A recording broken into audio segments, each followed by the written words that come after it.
하나님 감사합니다. 저희로 하여금 주일에 오후에 모여서 함께 찬양하고 기도하며 말씀을 나누게 하시니 주님 참으로 감사합니다. 우리가 주의 은혜 가운데 정말 아름다운 교회, 여기저기 어디에서나 볼 수 있는 교회가 아니라 주님께서 이 교회를 보라매실 만한 아름다운 교회를 세워가는 비전과 꿈이 우리 모두 가운데 있도록 인도하여 주시고, 비록 더디지만 그 발걸음을 저희가 멈추지 않고 갈 때 결국 인내로 결실케 하시는 하나님의 놀라운 역사를 우리 모두가 경험하게 되어질 줄로 믿습니다. 다시 한 말씀을 나누고 또 함께 말씀을 볼 때에 하나님께서 우리 가운데 원하시는 뜻이 무엇인지 발견하고 또 바라보며 그 뜻대로 살아가는 저희 모두가 되어질 수 있도록 인도하시고 역사하여 주시옵소서. 예수님의 이름으로 기도합니다. 아멘.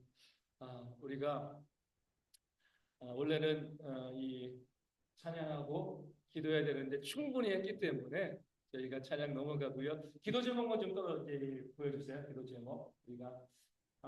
우리가 오늘 아침에 말씀 증가한 것처럼 무엇이 내 삶에 가장 중요한 것인가 함께 깨닫는 지혜가 있도록, 그런 지혜를 가지고 이웃을 사랑하고 또 섬기고 나누는 그런 모습이 있도록 하늘의 복을 받는 삶을 위해서 기도하여 주시고요. 우리 경제 회복을 위해서도 늘 기도하여 주시고, 또 좋은 직장과 일거리들이 많아질 수 있도록, 또 환율과 또 유가와 물가가 안정되어지는 그런 해가 있도록, 또 경제적인 정의가 이 땅 가운데 세워질 수 있도록 기도하여 주시고, 차별과 멸시가 이 땅 가운데 사라질 수 있도록, 다른 사람들에게 과도한 스트레스를 주지 않도록. 우리 계속 뉴스 보잖아요. 오유한나 우리 사건을 통해서 우리가 살고 있는 세상이 얼마나 험한 세상인가 바라보게 되어줍니다. 그런 일들이 발생하지 아니하도록 함께 기도하여 주시고, 우리 청년들 또 앞으로도 직장 생활하고 또 지금도 우리 직장 생활하시는 분들 많이 계시는데 사업이나 직장 생활할 때 너무 힘들지 아니하도록 하나님의 은혜가 복이 있도록 한 주간 계속 이 기도의 제목을 가지고 기도해 주시면 감사하겠습니다. 다음 주부터는 우리 찬양팀 찬양하고 바로 제가 기도하고 그리고 그날 오늘 나눌 말씀으로 바로 들어가도록 하겠습니다. 오늘 성경이 읽어지네 143면 더 저희가 보게 되겠는데요. 우리 G번입니다. 구원과 믿음.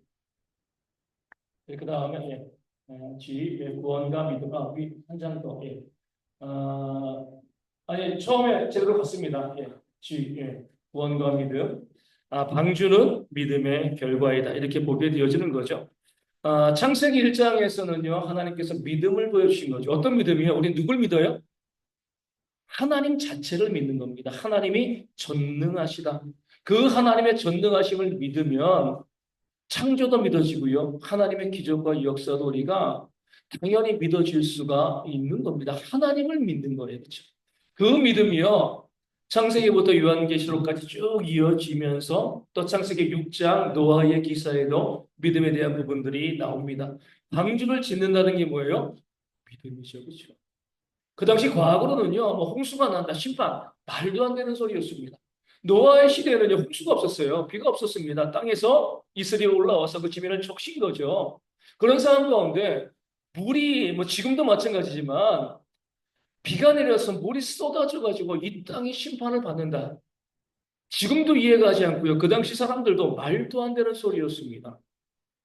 그럼에도 불구하고 하나님께서는 노아에게 방주를 지어라. 이렇게 말씀을 하신 거죠. 그리하였을 때 노아는요, 오직 믿음을 가지고 방주를 지었습니다. 방주는요, 믿음의 결과물이 되어 지는 겁니다. 그럴 때 그 믿음으로 구원의 역사가 일어나게 되어진 줄로 믿습니다. 이 방주가 이 시대에 뭐예요? 교회죠. 이 방주가 교회가 되어지는데 우리 교회를 세워가는 것은 지금 이 시대에 보면은요, 도무지 불가능한 일에 도전하고 있는 것처럼 보이죠. 세상이요, 교회를 부정합니다. 인정하지 않죠. 그런 환경 가운데서도 우리가 이 교회 방주를 세워 갈 때 마지막에 이 방주 안에 담겨져 있는 자들만이 무엇을 받는 거죠? 구원을 받게 되어집니다. 이 교회를 통해서 우리가 믿음을 통해서 구원받는다. 그 믿음을 가지고 나와 있을 때 심판을 이기고요. 구원받는 역사가 일어난다는 사실을 노아의 방주는 이 시대의 교회를 통하여서 우리 가운데 보여주고 있는 겁니다. 예시본 보면 심판의 결과. 방주의 문은 누가 닫으셨어요? 중요한 구절이죠. 하나님이 닫으셨습니다. 노아가 지어가지고요. 노아가 닫은 게 아니에요. 만약에 노아가 닫았다. 어떤 일이 벌어질까요? 사람들이 열 수 있어요. 홍수가 났을 때 많은 사람들이 방주의 문을 두드렸어요. 열어달라고. 노아가 자기 힘으로 방주의 문을 닫았으면 밖에 있는 사람들은 힘이 더 세잖아요. 그 사람들이 방주의 문을 뜯고요. 그들도 방주로 들어가면 방주는 침몰하는 거지 문이 뜯겨졌어요. 성경은 분명히 방주의 문은 하나님이 닫으셨다. 노아가 만들었지만 그 구원의 문은 누가 열고 닫으시는 거예요? 하나님이 열고 하나님이 닫으시는 겁니다. 비가 내리면 이미 늦은 거예요. 비가 내리기 이전에 기회가 있는 겁니다. 믿고 의로운 삶을 살아가는, 은혜 받아서 의로운 삶을 살아가는 모습들이 있어야 되는 거죠. 노아의 홍수는 조금 이따 보겠지만은요, 창세기 1장부터 10장까지, 노아의 시대까지는요, 성경 전체의 하이라이트입니다. 축약본이에요. 창세기 1장과 10장이 뻥튀기 된 게 그 이후에 지금까지 인류의 역사, 성경의 역사, 인류의 역사가 되어지는 겁니다. 보시면은요, 노아의 시대 사람이 얼마나 많이 살았을까요? 모르죠. 아유, 많이 살았을 거예요. 몇 명 구원받았습니까? 예? 노아의 식구 몇 명이요? 노아 부인, 아들 셋, 자부들 8명. 그 수없이 많은 사람들 가운데 고작 8명이 하나님께서 우리 가운데 메시지를 던져주고 계신 거예요. 그 당시에 세상에 하나님의 아들들이 사람의 딸들의 아름다움을 보고요. 자기가 좋아하는 대로 그들을 아내로 삼았다고 했어요. 세속화된 거죠, 교회가. 그 하나님의 아들들도 구원받지 못했어요. 오직 노아와 그 아내, 그 가족, 아들들, 세 아들과 그리고 세 자부 모두 8명만이 그 많은 사람들 중에 8명만이 구원을 받았습니다. 예수님이 이 땅 가운데 처음 오실 때도 어때요? 재림에 대한 예표가 초림입니다. 누가 예수님의 그 초림을 영접했습니까? 세례 요한. 물론 이제 세례 요한은 아직까지 이제 태어난 지 얼마 안 됐죠, 그렇죠? 어찌됐건 주님의 길을 예비하는 자도 있고요. 그리고 동방의 박사들과 이방의 박사들이죠. 그리고 목치는 양치는 목자들. 소수의 사람들만 예수님께서 처음 오실 그 길을 준비하고 예배했습니다. 그 당시 교회였던 유대교는요. 바리새인과 사두개인들, 교조주의자들과 세속주의자들 그들은 주님의 오심을 준비하지 못했습니다. 이 초림도요. 재림을 미리 보여주는 거예요. 수없이 많은 세상 사람들이 있고 수없이 많은 교회 안에 있는 사람들이 있지만 정말로 주님께서 이 땅 가운데 재림하실 때 그 재림에서 재림을 그 심판을 이기고요. 하나님의 나라에 들어갈 사람들은 극소수다. 성경이 보여주고 있는 사실은요. 정말 많은 사람들, 믿지 않은 사람들, 뭐 교회 바깥에 있는 사람들 구원받지 못하는 것은 당연하지만 교회 안에 있는다 할지라도요. 구원받지 못하는 자들이 정말 많이 발생할 것이다. 노아의 방주와 주님의 초림은 우리 가운데 보여주고 있습니다. 하나님이 문을 닫으신 거예요.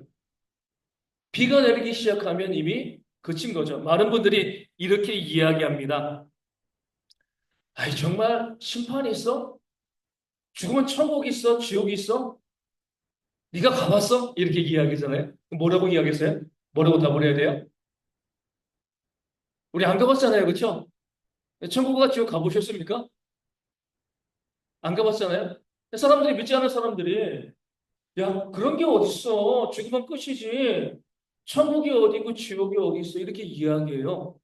그럼 뭐라고 답을 하셔야 돼요? 김희지 집사님?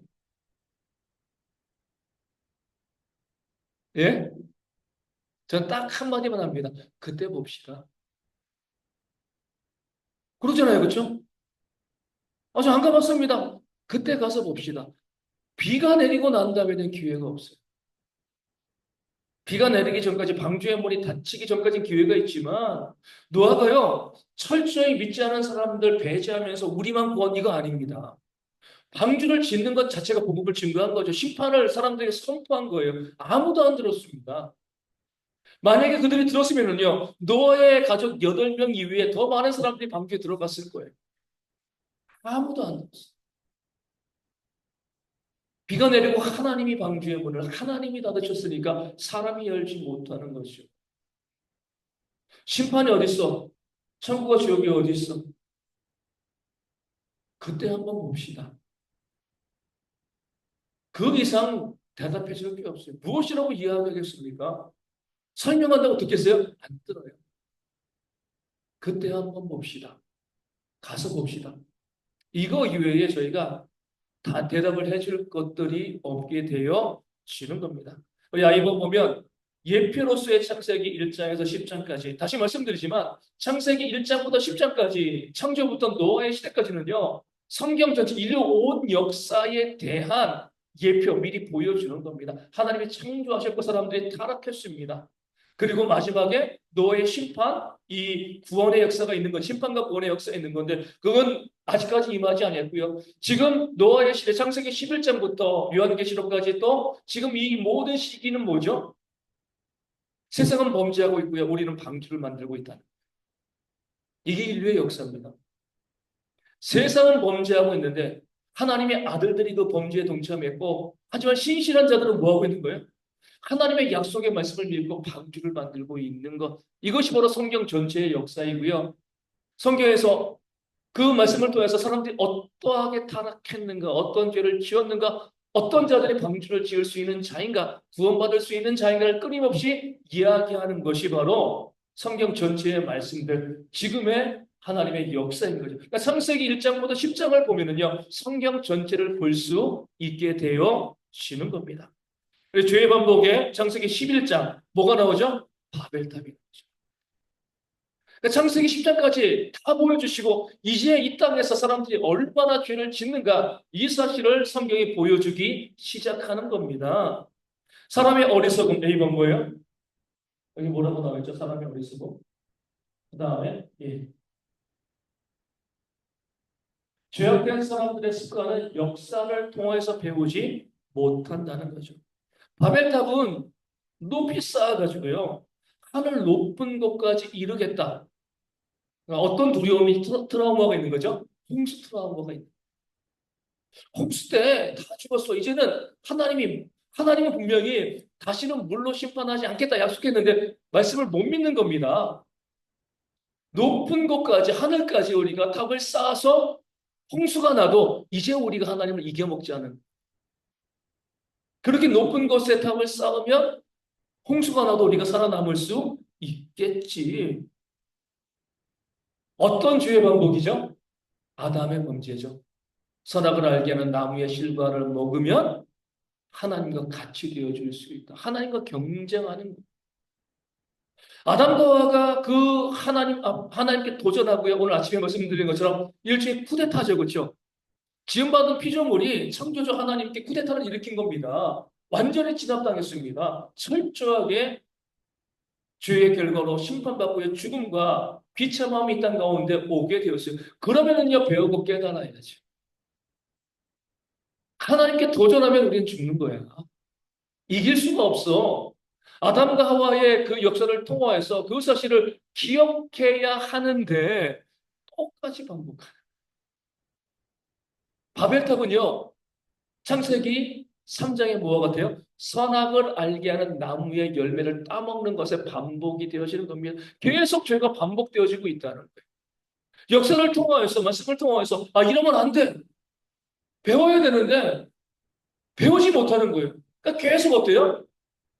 그 잘못된 것을 실수하고 있는 거죠. 저 뒤에 이제 우리 이성균 집사님이 있습니다. 딱 보면은 누가 생각이 나요?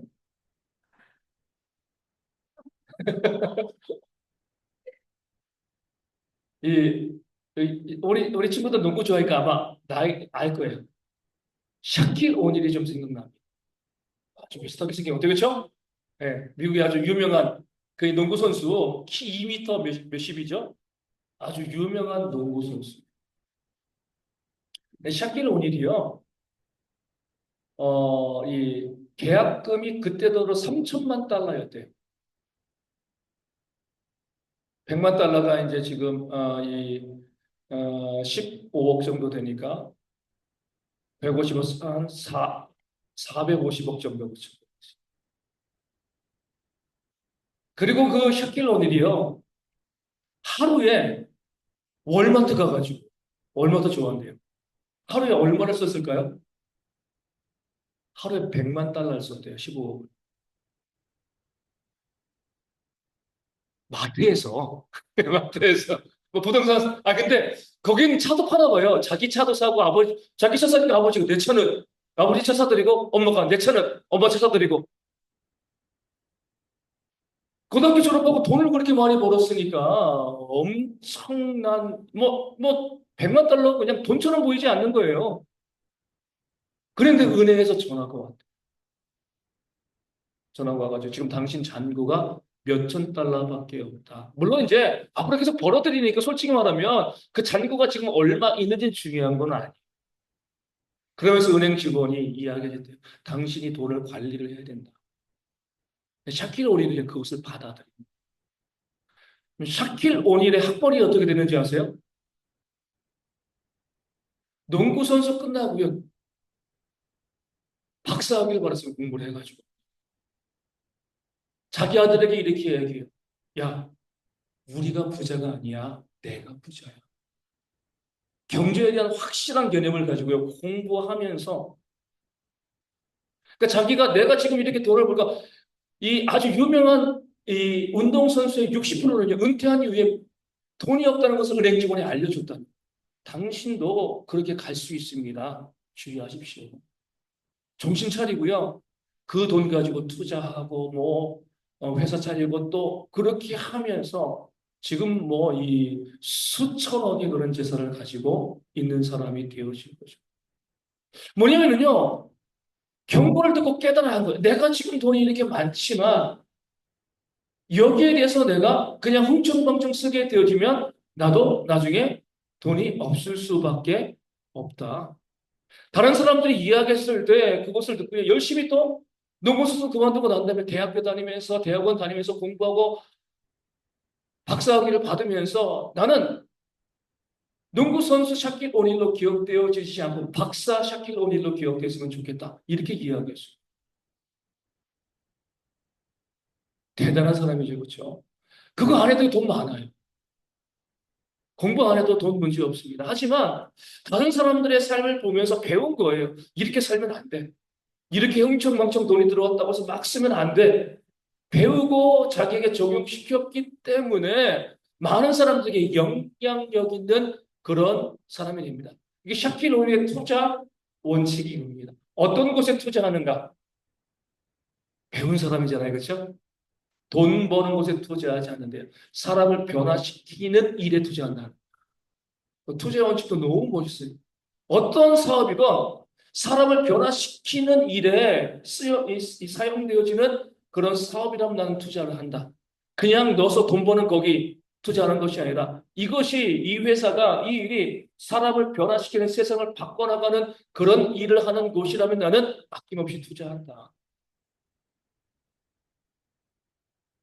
자기 스스로 한 것이 아니라 다른 사람들의 그 경험을 통해서 저렇게 살면 안 돼.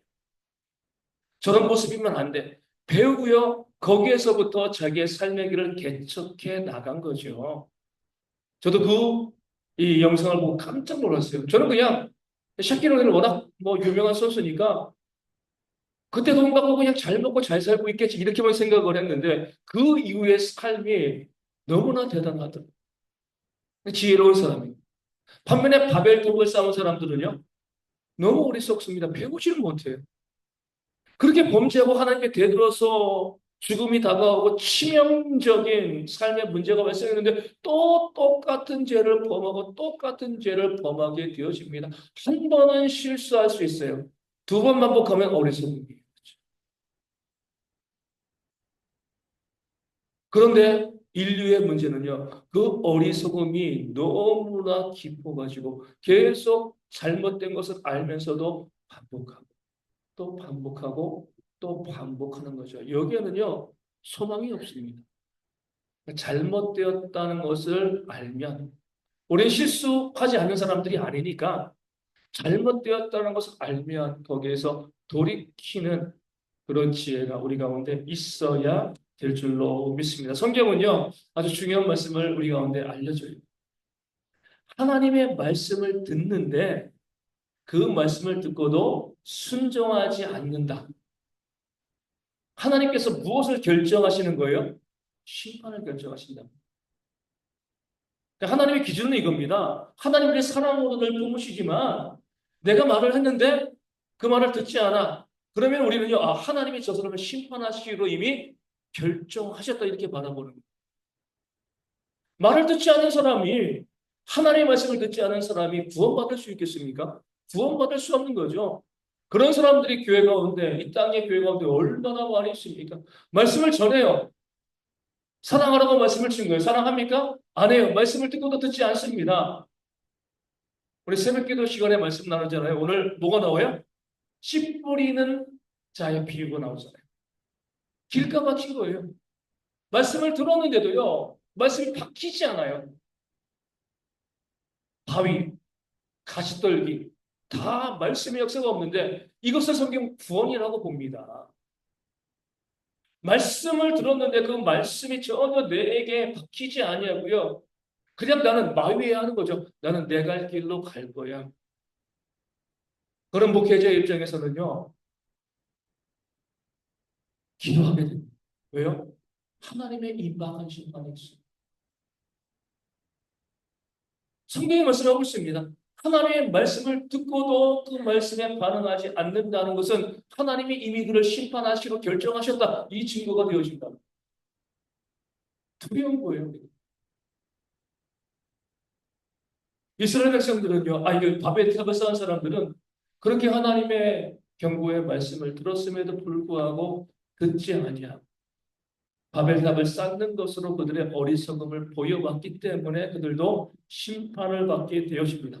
그 다음에 B번은요, 거꾸로 가는 세계사입니다. 순서를 잘 보세요. 처음에는 어때요? 언어가 통일되어 있었잖아요. 그렇죠? 바벨탑을 쌓으면서 교반하면서 하나님께서 그 언어를 혼잡하게, 혼잡하다는 뜻이잖아요. 혼잡하게 만들어서 세계 각 민족이 되었습니다. 그렇죠? 죄로 인해서 발생된 문제가 되어지는 거죠. 죄를 짓기 이전까지 물론 원초적으로는요 언어에 이 섞임이 없었습니다. 언어가 통일돼 있었던 거죠. 그렇게 한 언어를 갖고 있는 사람들이 언어가 혼잡해지면서 세계 각지로 흩어졌습니다. 거꾸로 가는 거예요. 그 각지에 흩어져 있던 사람들이 한 곳에 모이기 시작하면서 언어가 통일되죠. 무엇으로요? 스마트폰으로 그렇죠? 이제 다른 나라 언어 배울 필요가 이제 거의 없어집니다. 실시간 통역되잖아요. 바벨에서 흩어졌던 그 언어가요. 다시 한번 통일되어집니다. 그러면 바벨탑 쌓기 이전의 전 단계는 뭐예요? 노예 홍수죠. 그러니까 우리가 언어가 통일되어진다는 것은요. 하나님의 심판이 이제 임박했다는 것을 보여주는 증거가 되어집니다. 거꾸로 가는 거예요. 심판, 언어의 흩음, 세계 각지로의 흩어짐. 흩어진 사람들이 한 곳에 모이면서 언어가 통일되어지면 바벨탑 이전이잖아요. 그렇죠? 그럼 그 전에 뭐가 있어요? 노아의 홍수 하나님의 불의 심판이 있는 겁니다. 우리가 단순히 그래 세상에 이 문명이 발달되니까 너무 좋아 여기에만 생각하실 것이 아니라 이 모든 것들이요. 이제 정말 하나님의 심판이 있다는 가운데 가까이 왔다는 것을 하나님이 보여주시는 겁니다. 성경은요. 모든 것을 말씀하고 있어요. 경고하시는 거죠. 다만 우리 것을 깨달아 알지 못할 뿐입니다. 그래서 우리가 저도 그러지만 스마트폰 통해서 또 여러 가지 기기를 통해서 언어가 통일돼 가지고요. 어느 나라에 가고 내가 내 나라 말만 해도요. 다 알아듣고 할 수 있는 그 시대가 되는 거 너무 좋잖아요. 해외여행 가기도 좋고. 하지만 그 편리한 이면에는 이제 하나님의 심판의 날이 가까이 왔다. 언어가 통일되니까 어때요? 예전에는요, 우리 선교사님들 다른 나라 가가지고 복음을 우리 이광수 선교사님도 마찬가지지만 복음 증거라도 가장 먼저 뭐예요? 그 나라 언어를 배웠습니다. 말이 통해야지 선교를 하죠, 그렇죠? 그 다음에 그 나라 언어로 성경을 번역을 하고요, 그렇죠? 복음을 증거했어요. 이제 그런 거 필요 없습니다. 스마트폰 하나 나눠주면요, 바로 복음을 증거할 수 있어요. 모든 민족에게 복음이 증거하면 그때 주님께서 재림하시겠다. 이 말이요, 순식간에 성취되어 지는 겁니다. 예전에는 언어의 장벽으로 너무 힘들었는데 그 장벽이 사라지고 있기 때문에 그렇습니다. 그런 시대적인 징조를 통해서 마지막 날을 바라보는 안목. 바라보면 뭐예요? 준비해야죠. 그렇죠? 무엇으로 준비하는 거죠? 무엇으로? 하늘의 보화를 쌓아야죠. 그렇죠? 우리가 영원히 살 곳에 우리의 보화를 쌓아야 됩니다. 뭐 하는 것이 하늘의 보화를 쌓는 거예요? 내 옆에 있는 어려운 이웃들을 내가 돌보고 섬기고 돕고 나누는 거예요. 교회 헌금만 하라 이것이 아니라 하나님의 일들을 위해서 우리 물질도 쓰지만 내 주변에 있는 어려운 이웃들, 가난한 이웃들, 소외된 이웃들에게 내 것을 섬기고 나눠주는 것, 이것이 바로 하늘에 쌓이게 되어지는 거예요. 우리 청년들이 있는데 돈 많이 보세요. 하지만 내가 움켜쥐려고는 하지 마세요. 내가 번 돈은요, 남이 못 번 돈을 내가 가지고 온 거예요. 내 주변에 있는 어려운 이웃들에게 조건 없이 그들을 돕고 섬기고 나누는 이것이 바로 우리가 재림을 준비하는 겁니다. 돈 많이 벌어가지고 좋은 차도 사고 좋은 집도 사고 좋겠죠. 근데 제가 말씀드리지만 집은요 딱 내가 살 만한 집이면 돼요. 내가 살 만한 집. 4인 가족이면 한 30평대 그렇죠. 4인 가족이 한 100평대 집 사지 말고 관리하기도 힘듭니다. 100평대 집이 뭐 한 100억이라고 하면 우리 30평대 집이 10억이라고 하면 30평대 집 사고요. 90억 갖고 뭐 하는 거예요? 어려운 이웃들 돌보고 섬기고 나누는 거예요.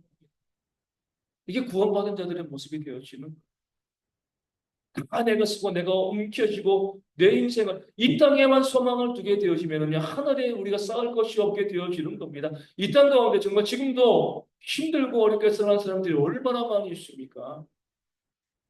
그 사람들을 내가 찾아가서 보는 거예요. 찾아오는 사람만 도와주는 것이 아니라 직접 찾아가서 그들의 필요를 공급해주고 그들이 살 수 있도록 희망과 용기를 줄 수 있는 것. 또 우리나라뿐만 아니라 전 세계적으로 힘들게 살아가는 사람들이 얼마나 많이 있습니까?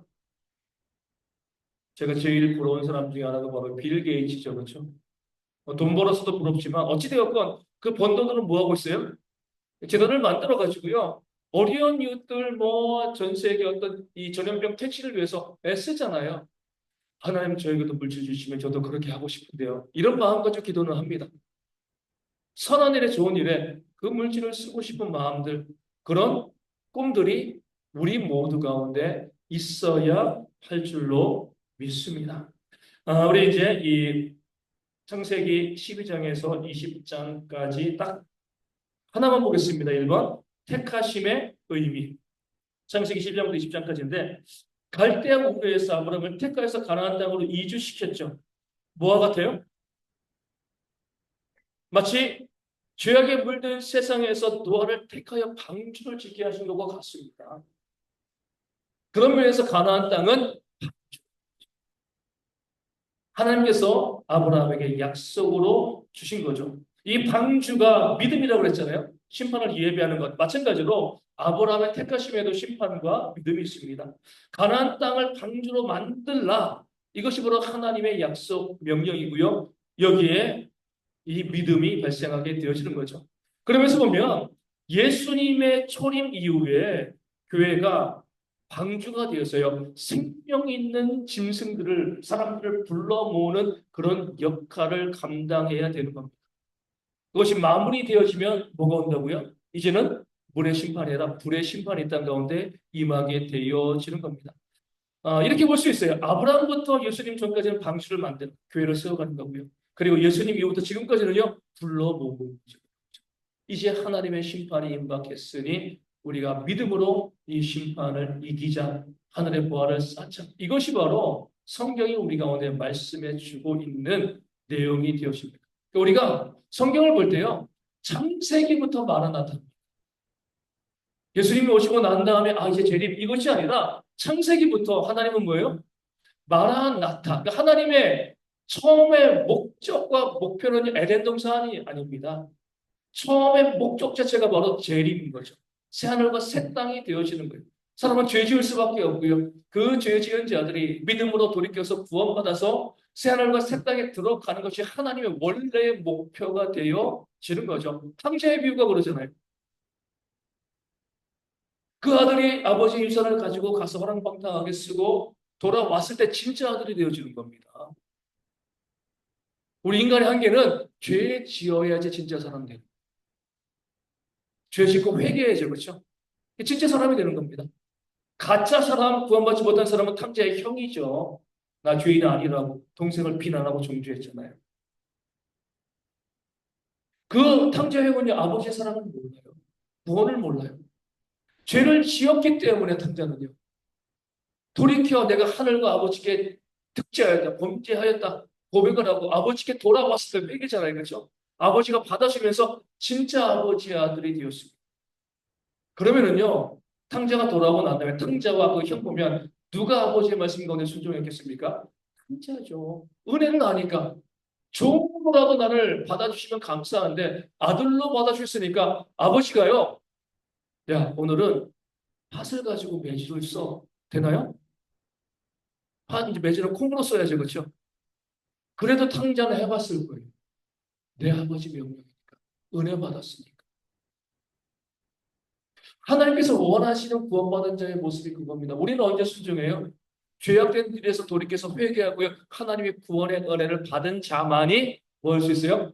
순종. 순종은 내 의지로 되어지는 것이 아니라 은혜의 힘인 거예요. 그래서 내가 하나님의 말씀이 있을 때 그 말씀 가운데 정말 순종하려는 마음이 계속 내 마음 가운데 든다. 내가 구원받아. 내가 하나님의 자녀이고. 내 말씀을 들었는데 저게 뭐야? 나는 마이웨이. 그러면은요, 나는 구원과 상관없는 자이구나. 이렇게 판단할 수가 있게 되어 지는 겁니다. 오직 하나님의 은혜 가운데 구원받은 자들만이 말씀 가운데 순종하고 믿음에 반응하게 되어진다는 것. 이것이 바로 하나님께서 죄인들을 부르시는 이유가 되어지고요. 우리는 그 마지막, 원래 목표이지만 그 마지막인 그 재림을 향해서 매일매일 마라나타의 삶을 살아가는 그런 우리 대형의 모든 성도가 되어지기를 주님의 이름으로 축원을 드립니다. 오늘 말씀 여기까지 볼 수 있도록 하겠고요.